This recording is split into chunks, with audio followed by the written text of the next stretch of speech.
안녕하세요. 저는 이제 30대 중반에 들어선 여성이에요. 직업은, 작지만 나름 잘 나가는 쇼핑몰 운영하는 여성복 쇼핑몰 사장이랍니다. 저에겐 먼저 결혼한 여동생이 하나 있어요. 여동생에겐 토끼 같은 딸이 있는데 올해 벌써 7살이나 되었어요.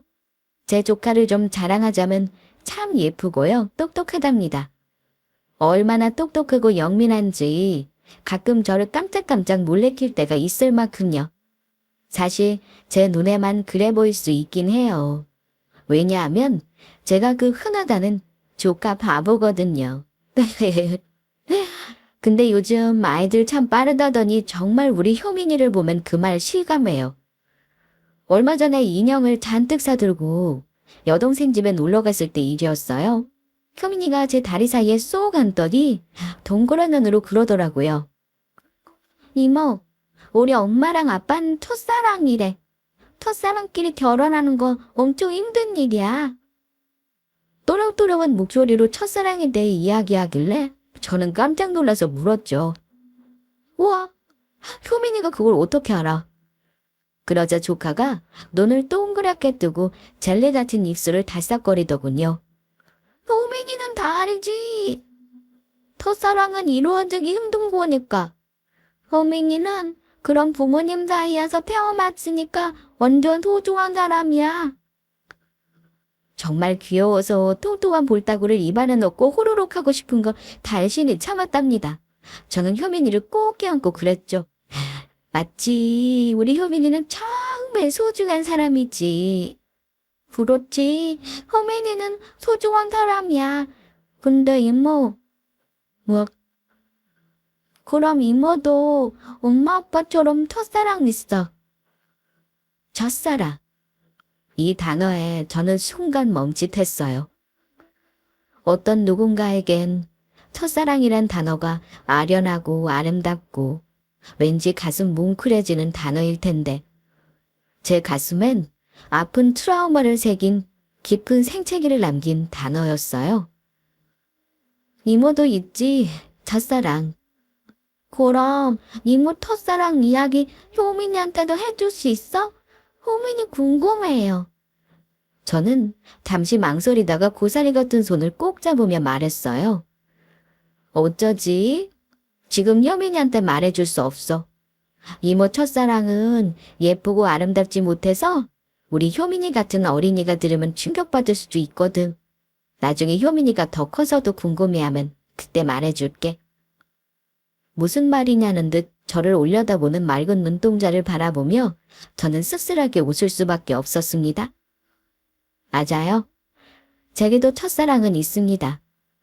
인정하고 싶진 않지만 제 순정을 바치고 돈도 바치고 처참하게 버려졌던 정말 추억하게 그지없고 지질하고 더럽기 한이 없는 그 인간이 바로 제 첫사랑이에요. 김동민. 바로 제 첫사랑이자 아직도 이가 갈리는 이름입니다. 제 아름답기만 하던 첫사랑이 어떻게 이렇게 원수가 되었는지 제 사연 한번 들어보시겠어요? 제가 김동민을 처음 만난 건 대학교 1학년 때 친구의 손에 끌려나갔던 과팅에서였어요. 과팅이다 보니 무척 많은 사람들이 모여 있었고 그 안에서도 소극적이고 말수가 적은 저는 소외될 수밖에 없었어요. 하물며 전 세자매의 둘째인데다 어릴 때부터 여중 여고에 여대까지 입학했기에 남자에겐 약간의 두려움까지 가지고 있었고요. 사실 남자에 대해 딱히 흥미도 없던 차였기에 저는 그냥 머리수나 채워준다고 생각하고 부석 자리에 멍하니 앉아 있었어요. 기다란 테이블이 있는 커피숍이었는데 모두 음료를 주문할 때도 전 나도 그거 하고 말았죠. 그런데 그런 절 눈여겨보던 사람이 있었던 모양이었어요. 바로 제 첫사랑 김동민이었죠.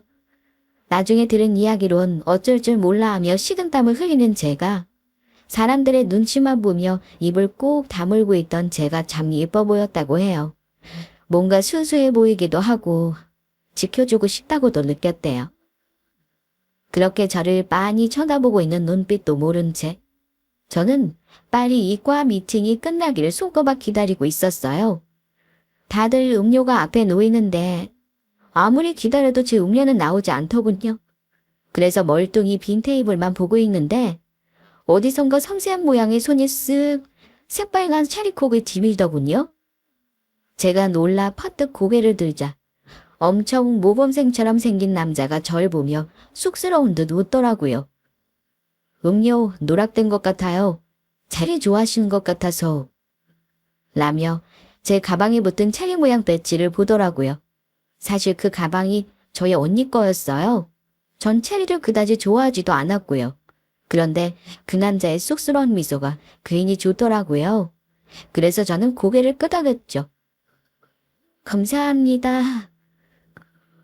좋아하시는구나. 다행이다. 저 안 좋아하시면 어쩌나 엄청 걱정했거든요. 라며 가슴을 쓸어내리더라고요. 그런데 참 웃기죠. 남자에겐 관심도 없었고 딱히 연애를 해보고 싶다는 생각도 없던 제 눈에 그 남자만 보인 걸 보면요. 그런데 그 남자도 다르지 않은 눈치였어요. 그렇게 저희는 자연스럽게 번호를 교환하게 되었고 서로 연락을 주고받았어요. 이름은 김동민.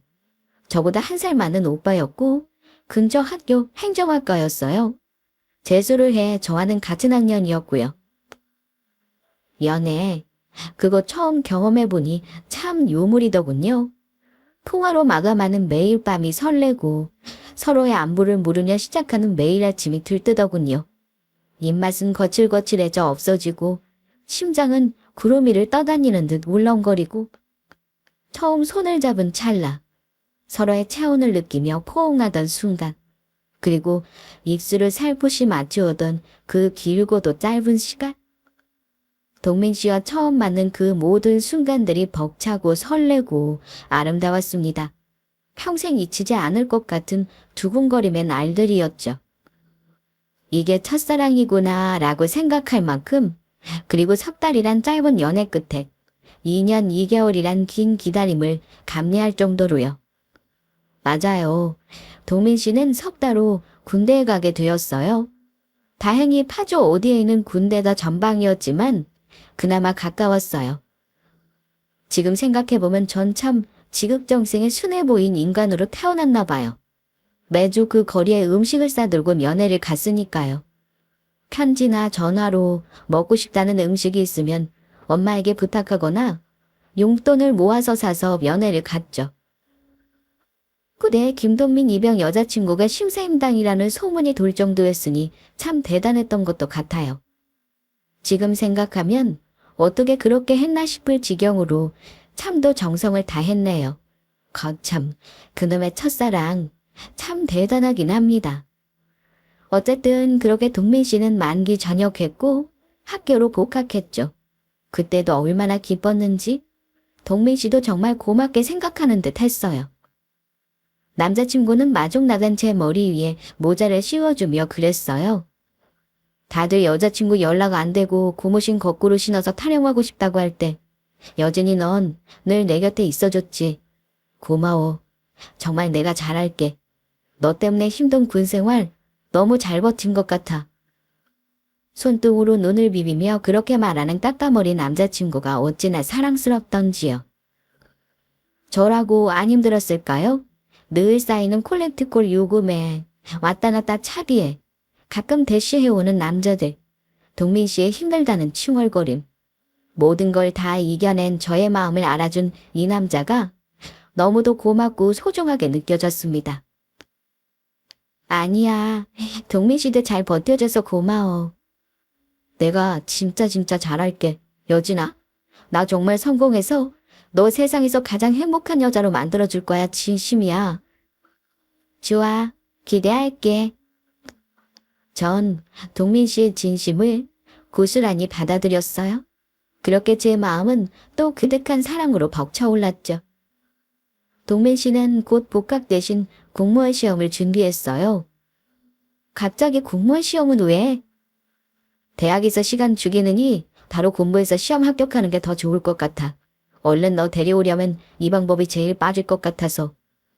동민 씨. 저는 감동해서 눈물까지 글썽였어요. 전 사실 대학은 졸업하는 게 좋다는 쪽이었지만 저와 결혼하기 위해 미래를 준비하겠다는 남자를 말릴 순 없었어요. 그렇게 동민 씨는 곧장 5급 공무원 시험 준비에 들어갔어요. 본가가 지방에 있는 동민 씨는 학교 근처 작은 원룸을 빼 노량진 고시촌으로 들어갔어요. 학원과 가까운 곳에 있으면 이동 시간을 줄일 수 있다는 점에서였죠. 그렇게 부모님이 대학 등록금으로 모아두신 돈을 쪼개 학원을 등록하고 고시원비를 냈고, 그때부터 동민 씨의 노량진 생활이, 그리고 저의 뒷바라지가 시작되었습니다. 처음 반년은 문제없이 흘러갔어요. 동민 씨는 착실하게 공부에 임했고 저와 없는 시간을 쪼개 밥을 먹었죠. 제가 시험 기간일 땐 함께 독서실에 가서 공부도 했고요. 제가 싸온 도시락을 나눠 먹으면서 키득거리기도 했어요. 자주 보지 못하고 흔한 데이트도 잘하지 못했지만 전 행복했어요. 추리닝의 안경바람에 슬리퍼를 질질 끄고 나오는 동민 씨에게도 불만은 없었죠. 그냥 함께 있을 수만 있다면 그걸로도 참 행복했습니다. 그렇게 시험일이 다가왔고 저는 새벽부터 바리바리 싼 도시락을 들고 응원을 나갔어요. 열심히 시험을 보고 돌아온 날엔 함께 마주보고 마시는 안주에 소주 한 잔을 기울였습니다. 그러나 결과는 낙방이었어요. 아, 나 진짜 머리가 나쁜가? 대학도 재수했는데 공무원 시험도 안 붙고. 낙심한 모습에 마음이 아팠어요. 지가 나 이렇게 뒷바라지 해주는데 고생만 시키는 것 같아서. 결국 저에게 미안한 마음이었던 거예요. 전 울컥 치미는 눈물을 삼키고 동민 씨의 손을 꼭 잡았어요. 동민 씨, 9급도 아니고 7급도 아니고 자그마치 5급 공무원이야. 어떻게 한 번 해보겠어. 동민 씨 아직 젊어. 기죽지 마. 내가 늘 곁에 있잖아. 어? 그러자 동민 씨가 제 손을 꼭 붙잡더군요. 응, 나 무슨 일이 있어도 다음 시험에 꼭 붙을게. 그러니까 조금만 기다려줘. 몇 년이고 여기 이 자리에 기다릴 테니까 마음 편하게 먹어. 알겠지? 저는 그렇게 방긋 웃었습니다. 그리고 얼마간의 시간이 지났어요. 저는 언제나처럼 동민 씨가 학원 간 사이를 틈타 고시원으로 갔어요. 반찬도 좀 넣어두고 청소도 하려고요. 방은 정말 엉망이었어요. 저는 우선 제가 직접 사온 속옷과 양말 그리고 티셔츠를 잘 정리해서 넣고 해진 것들을 버렸어요. 그리고 책이며 속옷 양말 따위가 아무렇게나 널브러진 좁은 방을 청소하고 있을 때였어요. 갑자기 문이 벌컥 열리더니 웬 중년 여성분이 절 보며 눈을 동그랗게 뜨시더군요. 어머, 아가씨는 누구야? 네? 저는... 그러는 아주머니는 누구신데요? 두 여자가 마주보고 앉았어요. 알고 보니 이 여성분은 동민 씨의 어머니더라고요. 시골에서 음식을 싸들고 올라오신 거였어요. 혹시 내 아들 골방에서 굶어 죽지 않나 하고요. 그런데 때마침 청소하고 있던 저를 딱 마주친 거죠. 그래, 아가씨가 동민이 여자친구라고. 그 물음에 저는 다소곳이 대답하며 인사를 건넸습니다. 네, 안녕하세요. 안주희입니다. 반가워요. 난 동민이 애미 되는 사람이에요. 동민 씨 어머니는 평범한 시골 아주머니셨어요. 포근한 인상에 흔히 생각하는 인심 좋고 오지랖 넓어 보이는 그런 분이요. 어머니가 묻더군요. 우리 동민이랑은 얼마나 만났고? 한 3년 되었어요. 아이고, 오래 만났네. 그래, 나이는 몇 살? 이렇게 대화를 주고받았어요. 그리고 어머니는 방 안을 쭉 둘러보시며 그러더군요. 애가 이 골방에 갇혀서 온종일 공부만 할 거 생각하면 가슴이 미어져. 그래도 여자친구가 이렇게 잘 챙겨주니 어찌나 고마운지 모르겠네. 그러며 제 손을 꼭 잡으시더군요. 아닙니다. 제가 좋아서 하는 건데요. 그렇게 학원에서 돌아온 동민 씨와 저 어머니는 셋이 나란히 앉아 밥을 먹었고 다음날 내려가시는 길도 공부에 바쁜 동민 씨 대신에 제가 배웅해드렸어요. 버스를 타시기 전 어머니는 이제 한 식구나 다름없는데 전화번호는 있어야지 하며 당신 핸드폰을 내미시더라고요. 거절하기 힘들어 제 번호를 찍어드렸고 그날부터 저는 왜인지 그 집안의 며느리가 된 것 같았어요. 집안에 대소사가 있으면 꼭 저를 지목게 함께 부르셨고 동민 씨가 공부 때문에 못 가면 저라도 내려오라고 하셨어요. 그때쯤 제가 취업을 했는데 바쁜 시간을 쪼개 내려가서 김장도 하고 제사도 돕고 심지어 어르신들 식상까지 차려드렸어요. 시류와는 동떨어진 시골에 사시는 분이니 어련히 그게 맞다고 생각하시나 보다. 전 그렇게 이해했고 참 미련할 만큼 묵묵히 그 집의 며느리처럼 참 잘했던 것 같아요. 그렇게 제 인고의 시간은 흘렀습니다. 그때쯤 동민 씨는 함께 공부하던 친구들이 하나하나 시험에 붙어 고시원을 떠나기 시작했고 동민 씨의 짜증이 심해졌어요. 아, 이딴 것 좀 해오지 말라고. 제가 해온 반찬을 던져버릴 때도 있었고 너 나보는 눈빛이 왜 그래?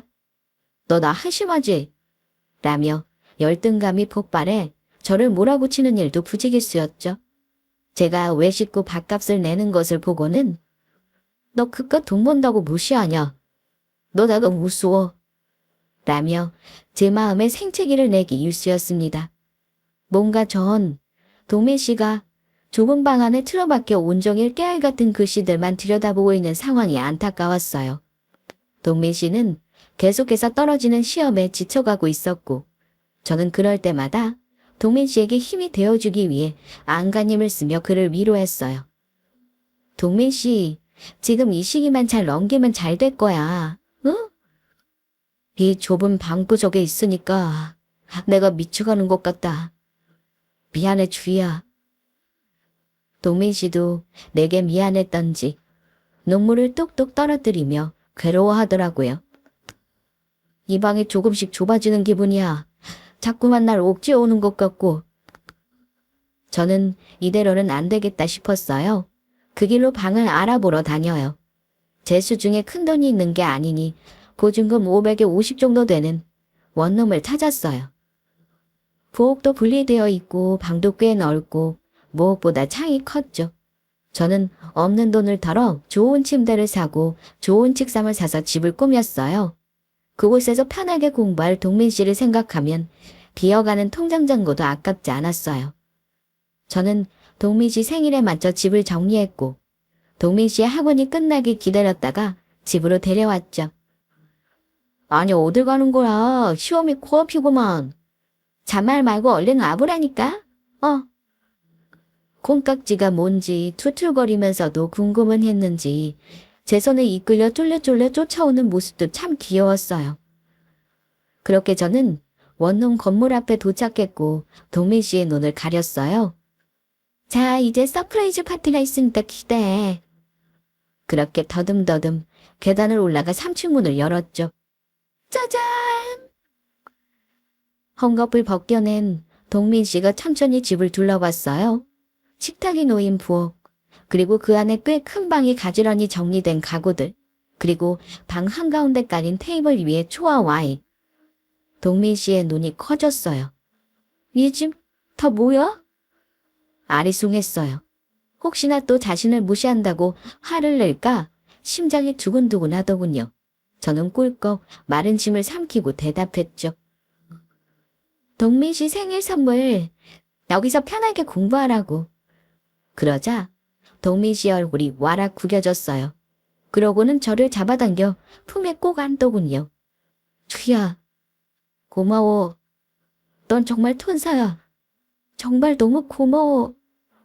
제 어깨가 축축하게 젖어가는 듯도 했어요. 저는 동민 씨를 그렇게 세게 안고 한동안 그의 눈물을 받아주었습니다. 이사 후 동민 씨는 정말 더 열심히 했어요. 뭔가 맹해졌던 눈동자가 의지에 불탔고 실제로 정말 뭔가 되겠구나 싶은 생각이 들 정도로 모의고사 성적도 좋았고요. 그리고 주희라, 나 합격했어, 합격! 이라는 전화를 받게 됩니다.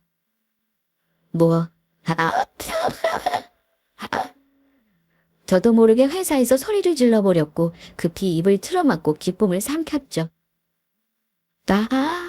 동민씨, 난 자기가 될 줄 알았어. 다 네 덕분이야. 이제 너 고생 끝이야. 사실 5급이더라도 공무원 후보가 얼마나 돼서 절 호강시켜주겠어요? 전 이미 그때 마케팅 쪽 회사를 다니며 꽤 높은 연봉을 받고 있었거든요. 하지만 기뻤어요. 어쨌든 절 호강시켜주겠다고 시작한 동민 씨의 공부가 좋은 결과로 끝을 맺었고 이제 정말 제가 사랑하던 남자 자신감 넘치던 김동민을 만날 수 있겠다는 생각에 제 가슴은 설렘으로 부풀어 올랐죠. 그렇게 합격을 하고 저는 5년간 하지 못했던 데이트도 실컷 하고 영화도 보고 둘만의 오붓한 시간도 가질 생각에 들떴어요. 동민 씨, 오늘 저녁에 오늘 저녁?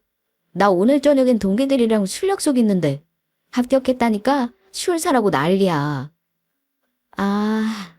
알았어. 그래, 술 조금만 마시고 연락할게. 제 바람과 달리 동민 씨는 참 바빴어요. 그동안 공부하느라 하지 못했던 속상했던 것들이 저와의 데이트가 아니라 친구들을 만나 술을 마시고 수다를 떠는 것이었구나 생각하니 마음이 씁쓸하더군요. 하지만 한편으론 이해했어요. 한참 놀고 싶은 나이에 그렇게 틀어박혀 공부만 했으니 얼마나 힘들었겠어요. 그렇게 이해하며 넘어가기를 몇 날 며칠이 되어갔죠. 그날은 주말이었어요.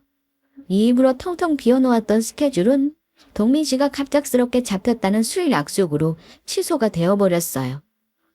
할 일도 없고 심심하기도 하고 오랜만에 원룸 청소나 해주러 갈까 하며 짐을 챙겨 집을 나섰어요. 가는 길에 동민 씨가 좋아하는 과일도 한아름 샀죠. 이건 합격하기 전보다 더 힘드네. 신세 한탄을 하며 현관문 비밀번호를 눌렀어요. 띠띠띠띠. 그런데 문이 열리는 소리 대신 비밀번호가 틀렸다는 경고음이 들려오더군요. 몇 번을 연거푸 해보아도 마찬가지였어요. 비밀번호를 바꾼 건가? 그럴 리 없는데. 저는 곧장 동민 씨에게 전화를 걸었지만 받지도 않았어요. 저는 어쩔 수 없이 그 자리에 앉았어요. 짐도 무거웠고 집으로 돌아가기에도 애매한 시간이었거든요. 그렇게 앉아 핸드폰도 하고 멍하게 생각도 했다가 건물 밖으로 나 있는 창문에 기대 턱을 괴고 하늘을 보고 있었어요. 괜한 불안함이 밀려들더군요. 혹시나 동민 씨가 내가 시시해졌을까? 권태기인가? 이런저런 생각을 하며 하늘을 보고 있다. 무심코 내려다본 아래엔 엉겨붙은 두 남녀가 격렬한 키스를 나누고 있더군요. 나도 저렇게 뜨거울 때가 있었는데. 헛웃음을 내쉬며 돌리던 시선에 가시처럼 걸리는 무언가가 있었어요. 남자가 입고 있는 니트는 제가 동민 씨에게 선물했던 것과 같은 디자인이었어요. 가만히 내려다보니 뒤통수가 낯익더군요. 키와 덩치까지 하나같이 모두 동민 씨와 같은 거예요. 그때였어요. 들러붙어 있던 두 사람의 얼굴이 천천히 떨어졌어요.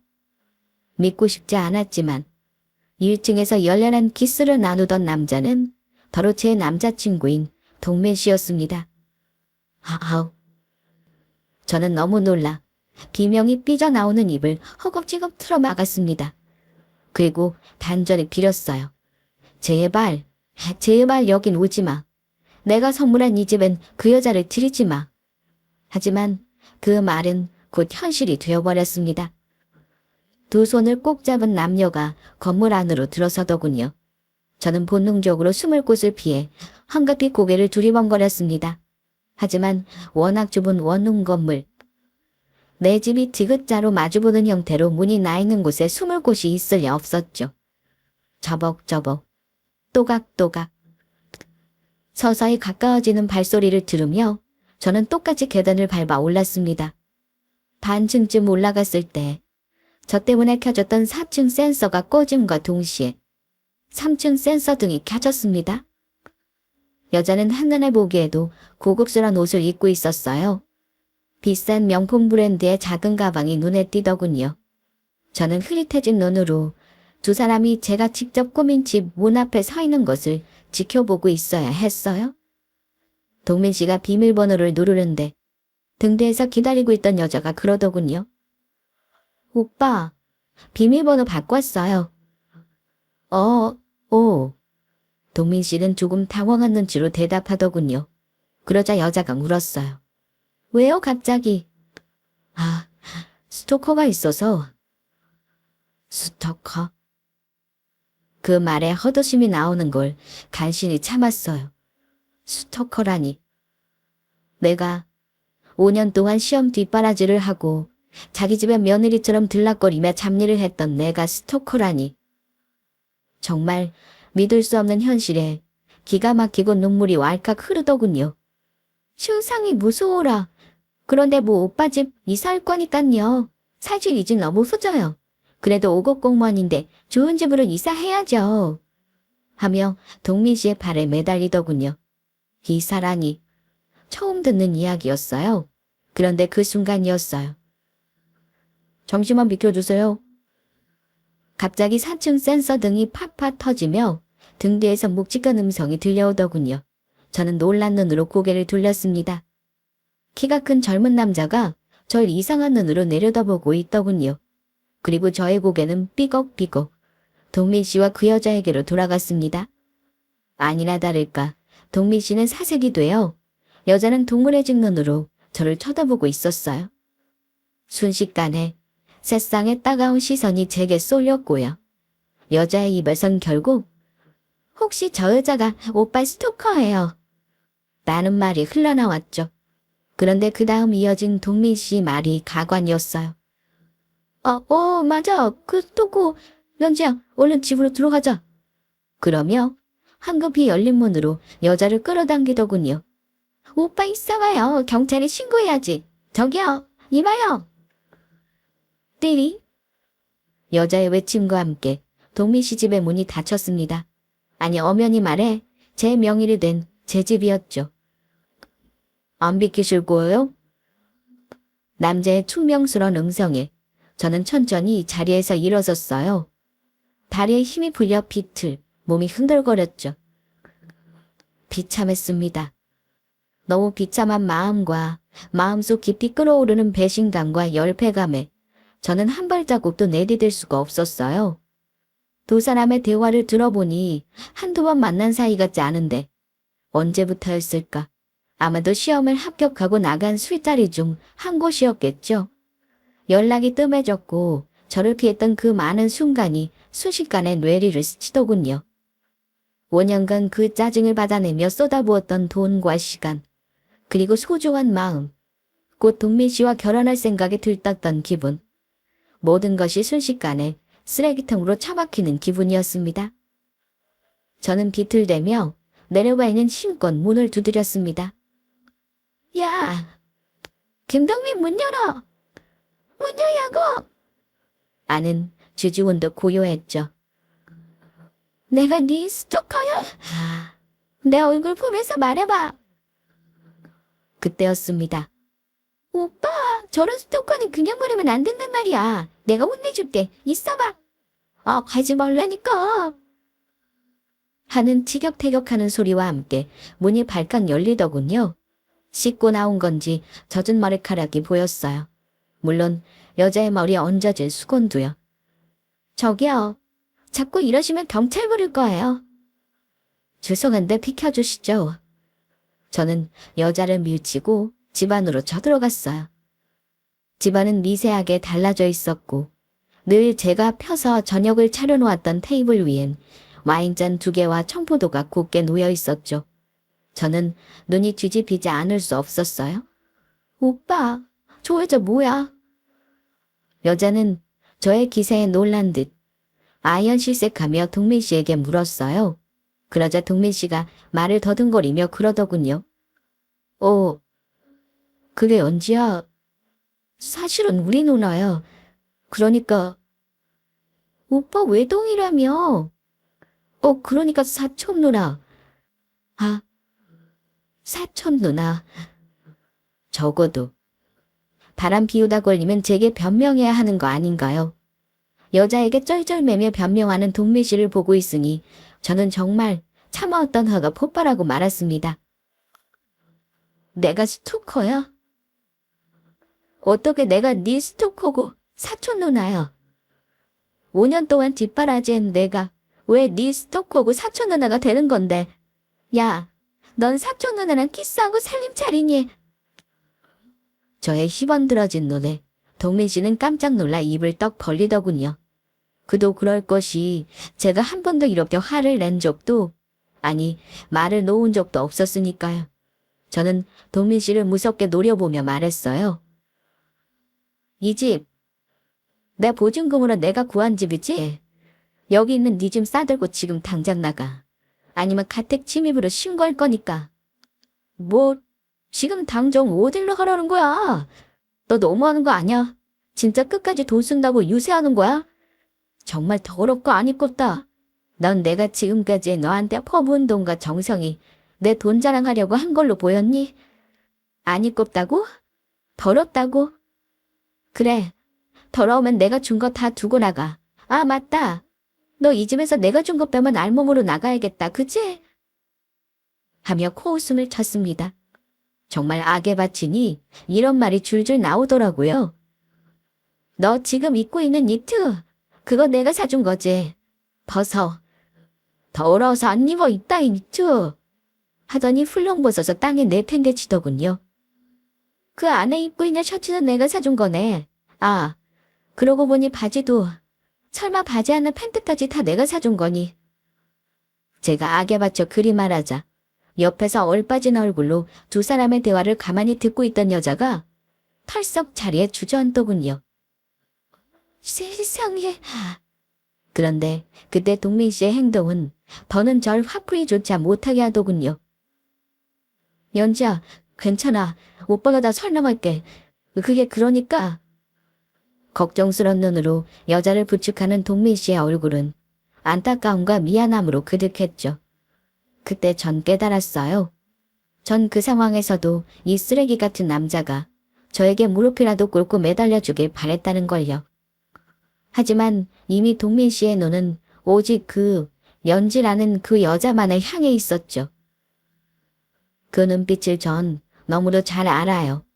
바로 언젠가는 절 바라보던 바로 그 눈빛이었으니까요. 이젠 절 보는 눈빛은 변해 열등감과 열패감 그리고 부채감만이 가득하다는 걸요. 이 남자에게 전 더는 사랑이 아니었어요. 그저 자신의 뒷바라지를 해주며 자신의 열등감과 죄책감을 자극하던 자신의 조바심 나게 하던 그냥 혹덩어리 같은 거였죠. 저는 힘없이 뒤돌아섰어요. 그리고 그랬죠. 이 집은 내일 부동산에 내놓을 테니까 이사 준비해. 더럽고 치사해서라도 남을 테니까 걱정하지 마. 더럽고 치사. 제 순수했던 사랑이 더럽고 치사한 것이었다니. 허탈함이 밀려왔습니다. 근데 동민 씨, 그건 알아야 해. 넌 인간도 아니야. 최소한 널 위해 5년을 버린 내게 미안해는 했었어야지. 널 뒷바라지 할 수 있다는 것만으로도 기뻤던 날 위해 마지막 예의는 지켰어야 해. 지도 인간인지 아무 말도 못하더군요. 전 그렇게 허탈하게 집을 나왔습니다. 제 순수했던 첫사랑이 그렇게 끝나버리는 순간이었죠. 그렇게 저는 무너져서 페인처럼 살았을까요? 아니요. 저 생각보다 독한 여자예요. 5년간 공시생 뒷바라지 하는 거 마음 약한 사람은 절대 못해요. 어쩌면 그 5년이란 시간이 절 강하게 만든 것일지도 모르죠. 정말 배신감에 치를 떨었고 너무도 힘들었지만 한편으론 짐을 벗은 듯 홀가분했어요. 첫사랑의 아픔은 뒤로 하고 그 길로 회사에 사직서를 냈습니다. 사실 계속 하고 싶었던 쇼핑몰 사업이 있었는데 동민 씨 뒷바라지를 해야 하니 회사에 발목 잡혀 있을 수밖에 없었거든요. 이제 들어갈 돈도 짐도 없어졌으니 마음은 힘들었으나 가벼웠어요. 제가 동민 씨와 헤어졌다는 소식에 친구들과 가족들은 반색을 금치 못했어요. 다들 그 자식과 잘 헤어졌다며 절 위로했죠. 물론 쓰디쓴 첫사랑을 맛본 저의 귀엔 들리지 않는 위로였지만요.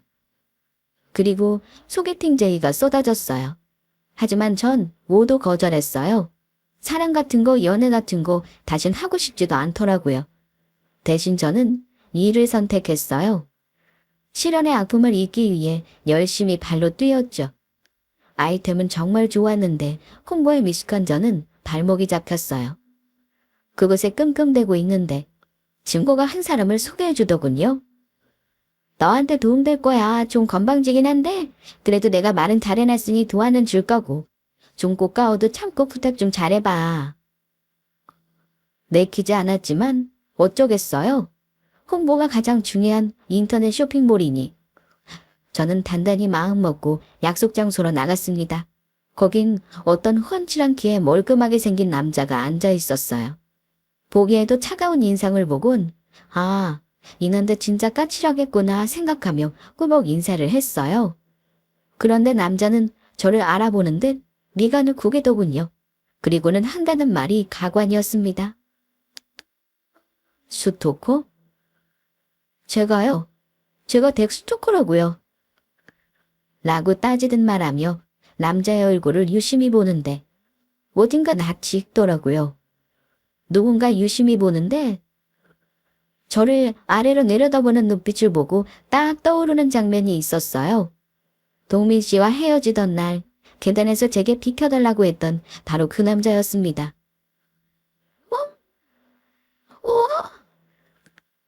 반갑지도 않은데 참 반갑기도 하고 복합적인 기분이 들더군요. 그런데 남자도 마찬가지인 것 같았어요. 남자 또한 황당하다는 듯 비식 웃으며 그랬죠. 저 스토커 아니에요. 알아요. 그날 친구네 집까지 된 목소리 다 들렸거든요. 그래서 그 팬티는 댁이 사준 거 맞았습니까? 저는 얼굴이 시뻘개졌어요. 그날의 창피함과 무한함이 확 끓어오르는 기분이었죠. 하지만 남자는 대수롭지 않게 웃으며 그러더군요. 이거 인연인지 악연인지 어쨌든 꽤 인상적이긴 했습니다. 남자의 이름은 수은이었어요. 알고 보니 홍보 마케팅 쪽으로 알아주는 홍보회사를 가진 대표였고 제게 전폭적인 지지를 약속했어요. 모든 홍보 비용과 전략은 제가 책임질 테니까 회사 지분의 5%를 주세요. 5%요?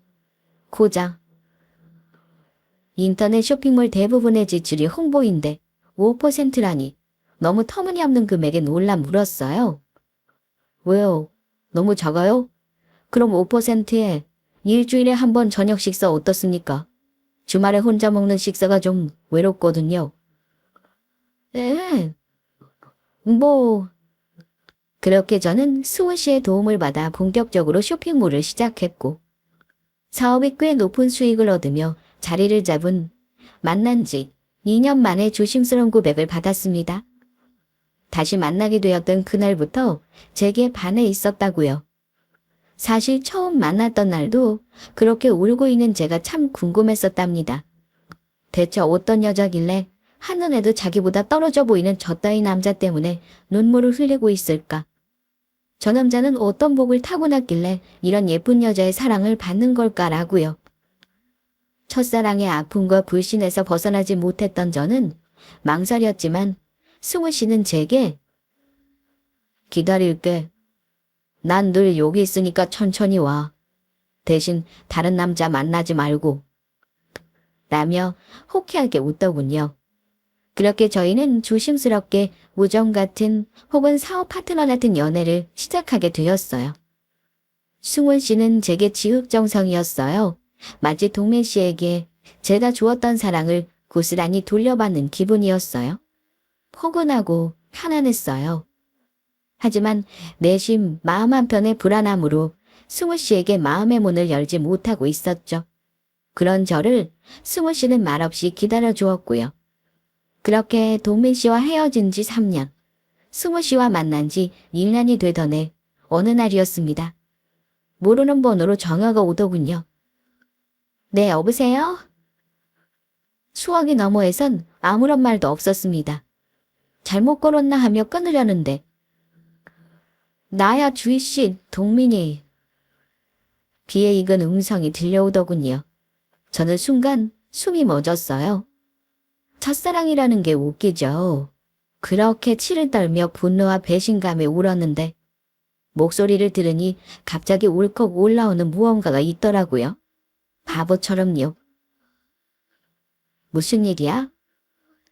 저는 냉랭하게 물었지만 음성은 떨리고 있었어요. 잠깐 만나서 이야기할 수 있을까? 바보처럼 저는 그 자리에 나가고 말았죠. 대신 승우 씨에겐 언제 어디서 만나고 오겠다고 허락을 맡았고요. 승우 씨는 쿨하게 허락해 주었습니다. 그리고 그날 동민 씨는 그대로더군요.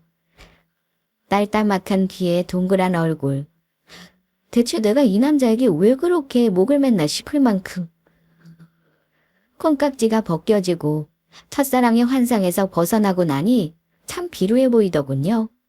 키 185에 잘생긴 승우 씨와는 정말 말 그대로 비교가 되는 외모였어요.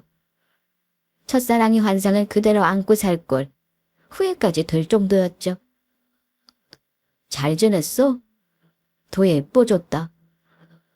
제 앞에 앉아 이야기하는 동민 씨를 보는 둥 마는 둥 쏘아붙였습니다. 헛소리하지 말고 용건이나 말해. 그러자 동민 씨가 쭈뼛쭈뼛 볼로를 꺼내더군요. 사실 나 엄청 후회 많이 했어. 엄마한테도 엄청 혼 많이 났어. 그동안 누굴 만나도 역시 너만한 여자는 없더라. 내가 왜 그런 병신 같은 짓을 했는지 자꾸만 후회가 되고. 3년간 한 번도 편하게 잠든 적이 없다며 제게 머리를 조아리는 동민 씨의 뒤통수를 보며 코웃음을 쳤죠. 그래서 말인데 나 너랑 다시 시작하고 싶어. 이제 나도 자리도 좀 잡았고 너 고생시키지 않고 살 수 있어. 그러니까 나랑 다시 시작하자. 결혼을 전제로. 뻔뻔하게 그지없는 얼굴에 침을 뱉어주고 싶었습니다. 저는 동민 씨를 비스듬히 바라보며 말했죠. 동민 씨, 사실 나만한 여자는 어디에도 없어. 너 같은 쓰레기 같은 찐타한테 그렇게 예쁜 순정을 가져다 바칠 바보는 이 세상에 나밖에 없었으니까. 근데 어쩌지? 나도 동민 씨 덕분에 예쁜 순정이 다 망가져서 이젠 그런 여자가 아닌데. 저는 지갑을 열어 명함을 내밀었습니다. 그리고 뭐 고생을 안 시킨다고. 나 혼자서도 고생 하나도 안 하고 잘 살 만큼 벌어.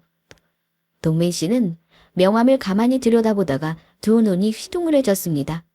제 쇼핑몰은 이제 젊은 사람이라면 누구나 알 만큼 이름이 나 있었으니까요. 주희 씨, 나 한 번만 봐줘. 내가 잘할게.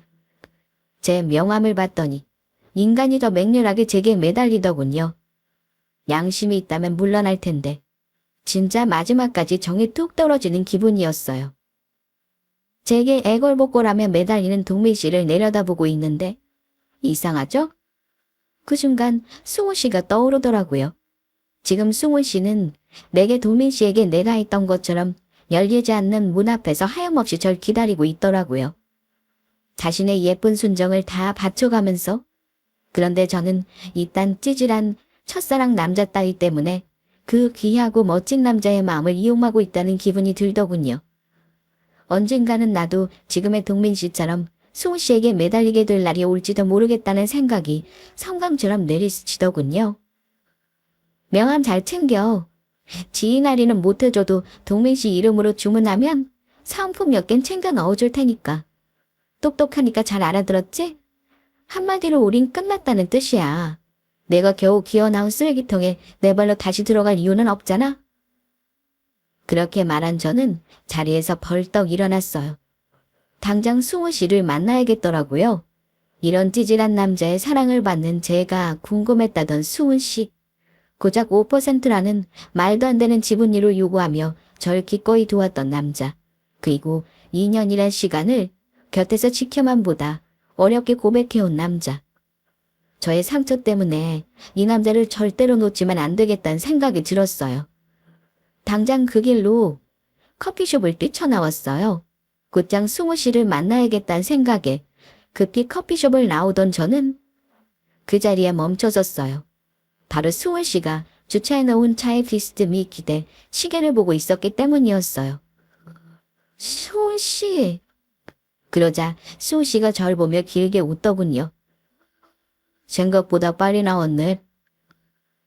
여긴 어떡해? 아니, 굴한 척하긴 했는데 불안해서 살 수가 있어야지. 하며 머쓱한 듯 미간을 문대는데 정말 이 남자가 너무 사랑스러워 보이는 거예요. 그때였어요. 저를 뒤따라 헐레벌떡 커피숍을 나오던 동미 씨의 목소리가 들렸어요. 주희 씨, 잠깐만.